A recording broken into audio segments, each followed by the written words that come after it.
नमस्कार, मैं हूं अंकुर। आप देख रहे हैं सत्य। एक नजर अब तक की सुर्खियों पर। प्रधानमंत्री नरेंद्र मोदी के बुधवार के अजमेर यात्रा से पहले ट्विटर पर काफी हलचल है। अजमेर में तो कुछ समूह विरोध कर ही रहे हैं, उसका असर सोशल मीडिया पर भी दिख रहा है। ट्विटर पर मोदी वापस भागो और मोदी गो बैक जैसे हैशटैग ट्रेंड कर रहे हैं। प्रधानमंत्री मोदी की यात्रा का विरोध करने वाले कई यूजरों ने ट्विटर पर एक तस्वीर साझा की है जिसमें सड़क पर बड़े बड़े अक्षरों में लिखा है मोदी गो बैक। ऐसी ही एक तस्वीर के साथ जाट यूनिटी नाम के यूजर ने लिखा है, मोदी जी अगर आप पीएम पद की गरिमा का ख्याल रखते तो आपका भी सम्मान हम वैसे ही करते, लेकिन आपने तो पद और देश दोनों को शर्मसार किया है। देश की बेटियां रो रही हैं और आपको फर्क नहीं पड़ता। इन्होंने ट्वीट में जिन बेटियों को रोने का जिक्र किया है वो मामला महिला पहलवानों से जुड़ा है। बता दें, ये महिला पहलवान यौन उत्पीड़न के मामले में बीजेपी सांसद ब्रजभूषण सिंह की गिरफ्तारी की मांग कर रही हैं। ये करीब एक महीने से प्रदर्शन कर रही हैं। सुप्रीम कोर्ट के दखल के बाद आरोपी बीजेपी सांसद पर एफआईआर तो दर्ज की गई, लेकिन गिरफ्तारी अभी भी नहीं हो पाई है।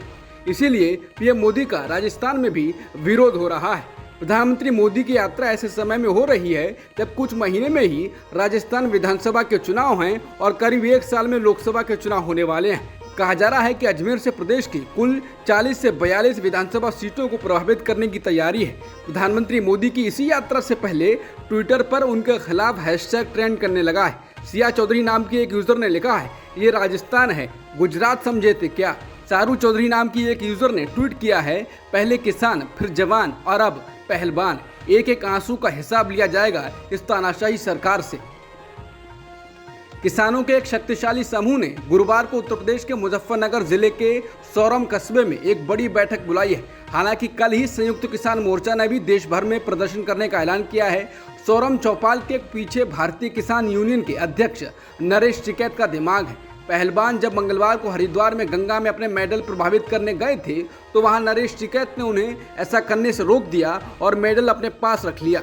नरेश टिकैत ने पहलवानों से 5 दिन का समय मांगा है और उसके बाद इस मुद्दे पर आर पार की लड़ाई लड़ने की बात कही है। एनडीटीवी की रिपोर्ट के मुताबिक पश्चिमी यूपी में सोरम चौपाल मात्र शीर्ष पहलवानों के विरोध प्रदर्शन को कुचलने के मुद्दे पर बुलाई गई है। पश्चिमी यूपी में सोरम को सभी खापों का मुख्यालय कहा जाता है, जहां बाकायदा खापों का दफ्तर भी बनता है, जहां बाकायदा खापों का दफ्तर भी चलता है। कल यहां पर होने वाली पंचायत इसीलिए महत्वपूर्ण है। कुश्ती महासंघ के अध्यक्ष और बीजेपी सांसद ब्रजभूषण शरण सिंह ने पहलवानों के द्वारा यौन उत्पीड़न के आरोपों को लेकर कह रहे विरोध पर कहा है कि अगर उन्हें गलत पाया गया तो वो खुद फांसी पर चढ़ने को तैयार हैं। एक रैली में भाषण देते हुए उन्होंने कहा, मुझ पर आरोप लगाने वालों, गंगा में मेडल बहाने से ब्रजभूषण को फांसी नहीं मिलेगी। अगर तुम्हारे पास कोई सबूत है तो जाकर पुलिस को दो और न्यायालय मुझे फांसी देगा तो मुझे स्वीकार होगा, मैं फांसी पर चढ़ जाऊंगा। उन्होंने कहा, यह इमोशनल ड्रामा है और मामले की जांच पहले ही दिल्ली पुलिस कर रही है। केंद्रीय मंत्री स्मृति ईरानी ने टाइम्स नाउ में महिला पहलवानों को लेकर कहा कि अभी वो 2-3 घंटे पहले बबीता फोगाट के साथ थी। उन्होंने एंकर से कहा कि आपको लगता है कि बबीता फोगाट जैसी विश्वविख्यात रेसलर उन लोगों के साथ बैठी होंगी जिन्होंने किसी का शोषण किया हो और वो भी उनके परिवार का शोषण किया हो।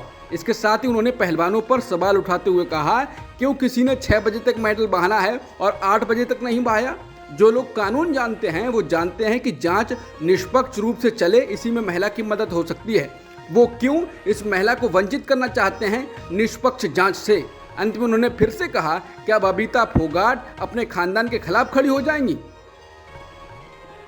मशहूर बॉक्सर विजेंद्र सिंह ने आंदोलनरत पहलवानों के समर्थन में कांग्रेस की ओर से प्रेस कॉन्फ्रेंस कर बीजेपी को निशाने पर लिया है। उन्होंने कहा कि बहुत लोगों को पता भी नहीं होगा कि ओलंपिक क्या होता है। कई लोग गुटखा खाकर कहते हैं कि ओलंपिक मेडल ही नहीं, हमारे पैसे भी दो, अगर सरकार चाहेगी तो हम पैसे भी दे देंगे। आप पहले मेडल लाकर दिखाओ फिर बात करना। कल जब हमारी बहनें गंगा में मेडल प्रभावित करने गईं तो मुझे अचानक से दुनिया के महान मुक्केबाज मोहम्मद अली साहब की याद आ गई। जब उनके साथ अमेरिका में काले होने के कारण भेदभाव हुआ तो उन्होंने अपना ओलंपिक मेडल नदी में फेंक दिया था। उसके बाद यूएस में एक तरह से क्रांति आई। विजेंद्र ने कहा, जब हमारी बहनें गंगा में मेडल डालने गईं तो उनका मजहब देखा गया और जाति पूछी गई। मैंने सोशल मीडिया पर कई तरह की टिप्पणियां देखी, ये बहुत ही दुर्भाग्यपूर्ण है। महिला पहलवानों के यौन उत्पीड़न के आरोपी भाजपा सांसद और कुश्ती संघ के प्रमुख ब्रजभूषण शरण सिंह की गिरफ्तारी की मांग कर रहे पहलवानों के समर्थन में किसान संगठन संयुक्त किसान मोर्चा ने 1 जून को देशव्यापी प्रदर्शन का आह्वान किया है। संयुक्त किसान मोर्चा ने एक बयान में कहा है कि उसने भारतीय पहलवानों द्वारा विरोध करने के लोकतांत्रिक अधिकार को सुरक्षित करने के लिए और समाज के अन्य सभी वर्गों और भाजपा सांसद ब्रजभूषण की गिरफ्तारी की मांग करने के लिए देशव्यापी आंदोलन का आह्वान किया है। मोर्चा पूरे भारत में प्रदर्शन करने के लिए ट्रेड यूनियनों, महिलाओं, युवाओं, छात्रों और बुद्धिजीवियों सहित अन्य सभी वर्गों के मंचों के साथ समन्वय करेगा। अमेरिका के 6 दिन के दौरे पर आए कांग्रेस के पूर्व अध्यक्ष राहुल गांधी ने एक बार फिर जाति आधारित जनगणना की अपनी मांग दोहराई है और बीजेपी और आरएसएस पर भारत के संविधान पर हमला करने का आरोप लगाया है। बुधवार को एक कार्यक्रम में जाति जनगणना के मुद्दे पर राहुल ने कहा, जब हम व्यवस्था में थे तब हमने जातिगत जनगणना कराई थी। जातिगत जनगणना के पीछे का विचार भारतीय समाज का एक्सरे करना था ताकि ये पता लगाया जा सके कि समाज की सटीक आबादी क्या है, विभिन्न समुदायों और विभिन्न जातियों के कितने लोग हैं। इसलिए आबादी को जाने बिना और कौन कौन है, धन और शक्ति को प्रभावी ढंग से वितरित करना मुश्किल है। उन्होंने कहा, और यही कारण है कि हम भाजपा पर जातिगत जनगणना कराने का दबाव बना रहे हैं और वो ऐसा नहीं कर रहे हैं, और जब हम सत्ता में आएंगे तो हम ऐसा करेंगे। राहुल गांधी अमेरिका के दौरे पर हैं। इस दौरान राहुल ने सैन फ्रांसिस्को में भारतीय मूल के लोगों से मुलाकात कर उन्हें संबोधित किया। राहुल ने कहा कि भारत में कुछ लोगों को पूरा विश्वास है कि वो सब कुछ जानते हैं, भगवान से भी ज्यादा जानते हैं। वो भगवान के साथ बैठ सकते हैं और उन्हें भी समझा सकते हैं। यहाँ राहुल ने पीएम मोदी पर तंज किया और कहा कि मुझे लगता है कि हमारे देश के प्रधानमंत्री उनमें से एक हैं। मोदी जी को अगर भगवान के साथ बैठा दें तो वो भगवान को समझाना शुरू कर देंगे कि ब्रह्मांड कैसे काम करता है। राहुल ने कहा कि उन्हें लगता है कि वो इतिहासकारों को इतिहास, वैज्ञानिकों को विज्ञान और सेना को युद्ध के बारे में समझा सकते हैं, लेकिन इसके मूल में ये है कि वो सुनने को तैयार नहीं। कांग्रेस नेता राहुल गांधी ने अमेरिका में भारत में विरोध प्रदर्शन कर रहे पहलवानों के मुद्दे पर बयान दिया। उनसे जब एक छात्र ने सवाल पूछा कि हम भारत वापस जाना चाहते हैं, अपने देश का प्रतिनिधित्व करना चाहते हैं, लेकिन जिस तरह खिलाड़ियों और युवाओं के साथ सलूक किया गया वो काफ़ी असहज करने वाला था। ऐसे में आप हमसे ऐसा क्या कहेंगे ताकि वापस जाने की बात सोच सकें। इस पर राहुल गांधी ने कहा कि आपको ये समझना होगा कि आप मीडिया में जो कुछ देख रहे हैं वो सच नहीं है और आपको देश को आप जैसे युवाओं की ज़रूरत है। आपकी योग्यता और ऊर्जा आपके देश के लिए बहुत उपयोगी होगी। ऐसे में अगर आप वापस जाना चाहती हैं तो वापस जाएं और मदद करें। राहुल गांधी ने कहा कि भाजपा लोगों को डरा रही है और सरकारी एजेंसियों का दुरुपयोग कर रही है।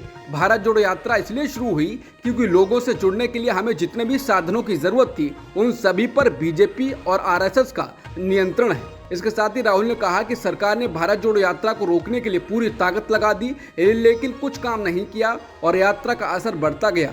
ये इसलिए हुआ क्योंकि भारत जोड़ो का आइडिया सबके दिलों में है। बता दें, राहुल गांधी 3 दिनों के अमेरिका दौरे पर हैं। उद्धव गुट की शिवसेना के नेता संजय राउत ने 2024 में बनने वाली सरकार को लेकर बड़ा बयान दिया है। उन्होंने कह दिया है कि 2024 के बाद इस देश में गठबंधन की सरकार बनेगी। बता दें, ये बयान विपक्ष की 12 जून को पटना की बैठक से पहले आया है। बता दें, नीतीश कुमार लगातार विपक्षी गठबंधन के लिए अलग अलग नेताओं से मिल रहे हैं और विपक्ष में ऊर्जा का संचार भी हो रहा है। अब तक की खबरों में इतना ही। बाकी खबरों के लिए बने रहिए सत्यहिंदी.com के साथ।